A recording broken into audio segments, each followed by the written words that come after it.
Nesta semana, na quarta-feira do dia de Santana, no programa do Marcos Dantas, na 95, houve uma entrevista que me provocou.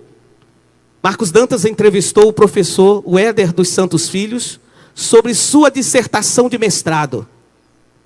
E sabe qual era a dissertação de mestrado desse professor? Assim era a sua tese: prevalência e fatores associados à ideação suicida entre travestis e transexuais. A tese que esse professor levantava era apresentando números de suicídios entre travestis e transexuais. Ao ouvir essa reportagem, tive a oportunidade de conversar com o professor. Fiquei pensando em tantos irmãos e irmãs com orientação homoafetiva que se sentem incompreendidos e não amados por nós, que somos igreja, pelas suas famílias, pela sua sociedade e até por si mesmo. Como acontecia na época da escravidão. Fiquei lembrando, nesses 25 anos de ministério, de tantas histórias de sofrimentos de irmãos e irmãs com orientação afetiva que vieram partilhar conosco, carregando sua dor e, sobretudo, a dor de não se sentir acolhido e amado. Me lembro de um fato, em um determinado lugar que eu trabalhei. Certa vez uma mãe veio me procurar, porque seu filho jovem tinha revelado para ela a sua orientação homoafetiva. Esta mulher ocupava naquela cidade um lugar de certo prestígio e ela não dava conta de digerir esta orientação do seu filho. Como mãe queria amar, mas pelo peso da cultura que ela carregava, pelo peso da sociedade que ela carregava, ela não dava conta de aceitar.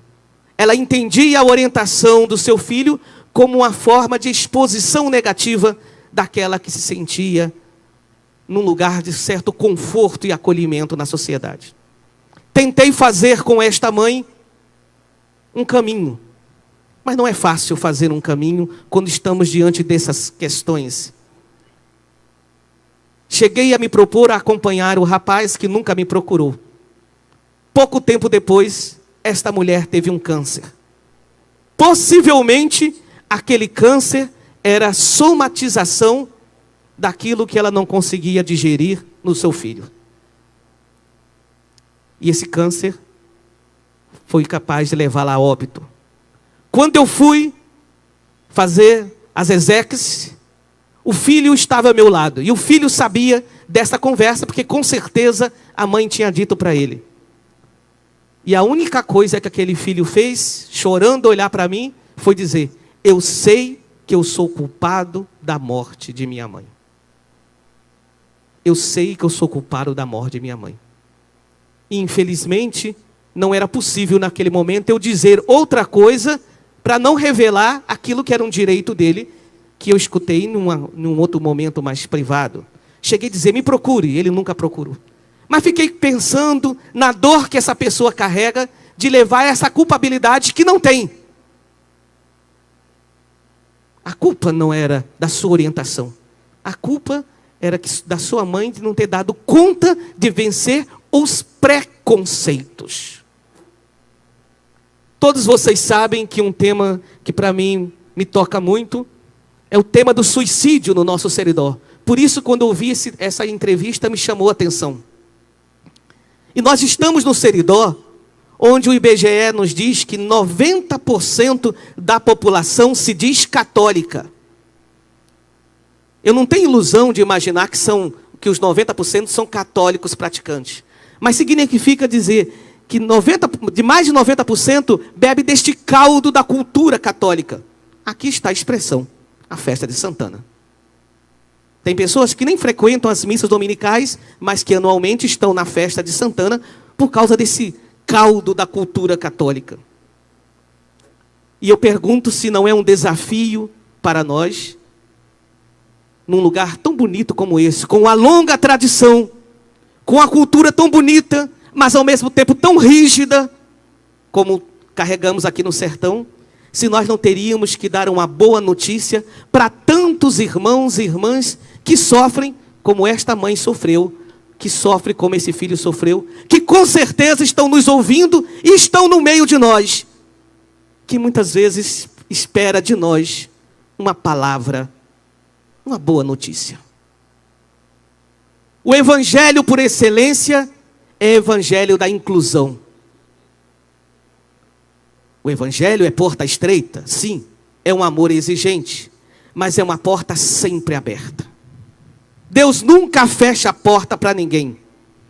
Por isso, talvez seria momento de, assim como fomos capazes de dar um salto na sabedoria do evangelho, vencer a escravidão, não está na hora da gente dar um salto na perspectiva da fé e superar preconceitos contra os nossos irmãos homoafetivos? Pensemos, por exemplo, na perspectiva da fé. Na perspectiva da fé. Quando a gente olha para a homossexualidade, minha gente, a gente não pode dizer que é opção. Opção é alguma coisa que livremente você escolhe. E orientação, ninguém escolhe. Um dia a pessoa se descobre com esta ou aquela orientação. Escolha será a maneira como você vai viver a sua orientação. Se de uma forma digna, ética ou de uma forma promíscua. Mas promiscuidade pode se viver em qualquer uma das orientações que se tem.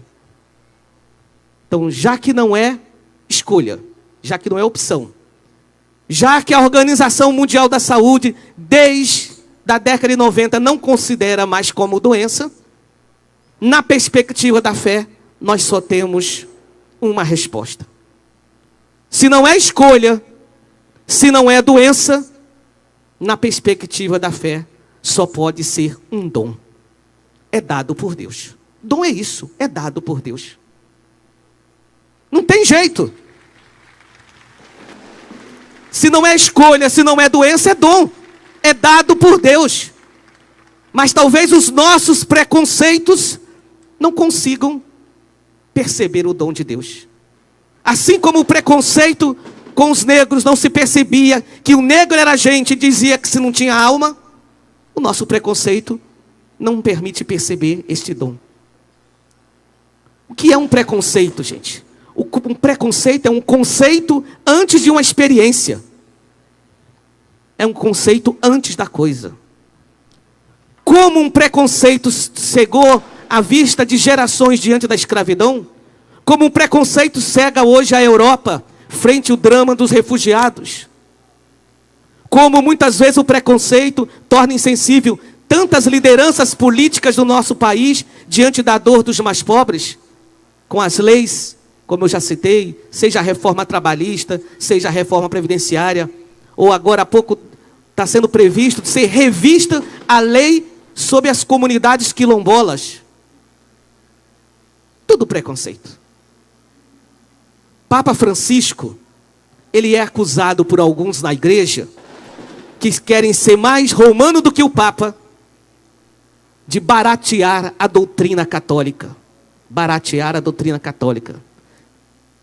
De dizer que que ele está vendendo a doutrina católica por coisa barata. Na verdade, o que o Papa Francisco está querendo é que o ponto de partida da doutrina católica seja a misericórdia. E a misericórdia, minha gente, não é baratear. A misericórdia é muito cara. Cristo pagou um preço caro pela misericórdia. A misericórdia é um preço caro que a gente paga por ser fiel ao Mestre Jesus.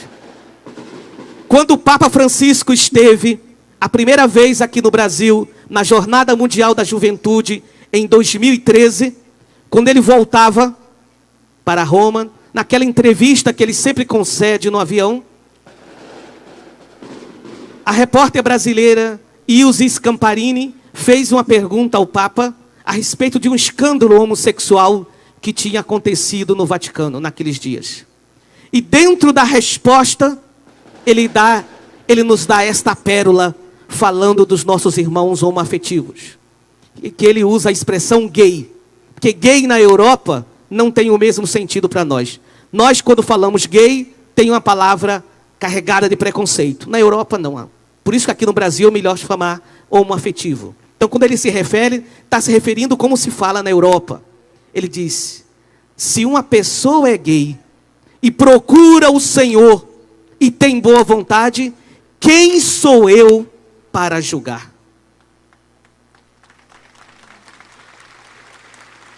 O catecismo da Igreja Católica, diz o Papa, diz, não se deve marginalizar estas pessoas por isso. Devem ser integradas na sociedade. É bom que os ortodoxos também leiam o catecismo da Igreja Católica. No último sábado de 2015, numa audiência privada, que não foi revelada por Francisco, mas foi revelada pela pessoa que foi em audiência privada, o Papa recebeu em sua casa o transexual Diego Neria Lerrahaga e sua namorada. Como se deu esse encontro? O Papa recebeu uma carta desse transexual espanhol, falando da dor que ele tinha, do preconceito que ele sofria na sua comunidade católica da Europa. E fruto disso, o Papa telefonou para ele e marcou essa audiência. E depois da audiência, esse rapaz deu uma entrevista no jornal espanhol. E ele dizia que na sua comunidade, esse transexual tinha sido chamado pelo padre e pelo povo como filha do diabo. Sensibilizado, Francisco tentou acolher aquele que não foi acolhido pelo irmão na igreja.